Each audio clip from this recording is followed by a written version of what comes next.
Phone tapping కేసులో SIT తడాకా చూపిస్తోంది. America నుంచి ప్రభాకర్ రావు తిరిగి వచ్చాక ట్యాపింగ్ గుట్టు విప్పేందుకు దర్యాప్తుకి నెక్స్ట్ లెవెల్ కి తీసుకువెళ్లిన సిట్ నిందితుల్ని ప్రశ్నించడంతో పాటు బాధితుల వాంగ్మూలాలు కూడా రికార్డ్ చేస్తోంది. ఇప్పుడు మరో రౌండ్ విచారణకి సిద్ధమైంది. ఇవాల్టి ప్రణీత్ రావు విచారణ తర్వాత బండి సంజయ్ కామెంట్స్ తో కేసులో నెక్స్ట్ ఏంటన్నది ఆసక్తికరంగా మారింది.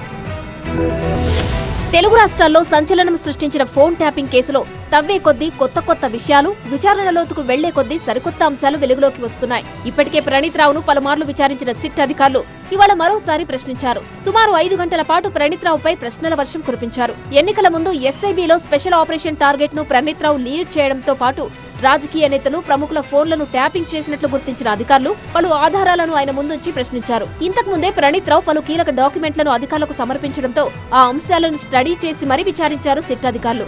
అంతేకాదు ఈ కేసులో ఏమనగా ఉన్న ప్రభాకర్ రావు స్టేట్మెంట్ ను ప్రణీత్ రావు ముందుంచారు. అయితే ప్రభాకర్ రావు చెప్పిన ప్రతి పని చేసుకుంటూ పోయానన్నారు ప్రణీత్ రావు. ఎస్ఐబిలో స్పెషల్ ఆపరేషన్ టీం కార్యక్రమాలను ప్రభాకర్ రావు పూర్తిగా తనకు అప్పగించినట్లు ప్రణీత్ రావు చెప్పారు. ప్రభాకర్ రావు ఆదేశాల మేరకే హార్డ్ డిస్క్ లు ధ్వంసం చేసినట్లు స్టేట్మెంట్ ఇచ్చినట్లు తెలుస్తుంది. ప్రభాకర్ రావు రాజీనామా చేసి వెళ్తూ హార్డ్ డిస్కులు మొత్తాన్ని ధ్వంసం చేయమని ఆదేశించారని ప్రణీత్ రావు చెప్పినట్లు సమాచారం. ట్యాపింగ్ కేసులో ఇటు కేంద్ర మంత్రి బండి సంజయ్ కి కాల్ చేశారు సిట్ అధికారులు. త్వరలోనే ఫోన్ ట్యాపింగ్ కేసులో విచారణకు పిలుస్తామన్నారు.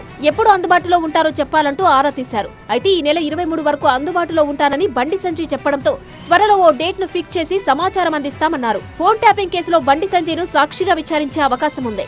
అంతకుముందు ట్యాపింగ్ కేసులో హాట్ కామెంట్స్ చేశారు బండి సంజయ్. రాధాకిషన్ రావు స్టేట్మెంట్ లో కేసీఆర్ పేరు చెప్పారని, అయినా కేసీఆర్ కు నోటీసులు ఇచ్చి ఎందుకు విచారణకు పిలవట్లేదని ప్రశ్నించారు. సిట్ ముందు హాజరై వాంగ్మూలం ఇస్తానన్నారు బండి. ప్రభాకర్ రావు గాని రాధాకిషన్ రావు వ్యక్తులు వీళ్ళిద్దరూ అనేక మంది ఇతర పార్టీలకు సంబంధించిన కార్యకర్తలు ఉసురు పోసుకున్న వ్యక్తులు వీళ్ళు.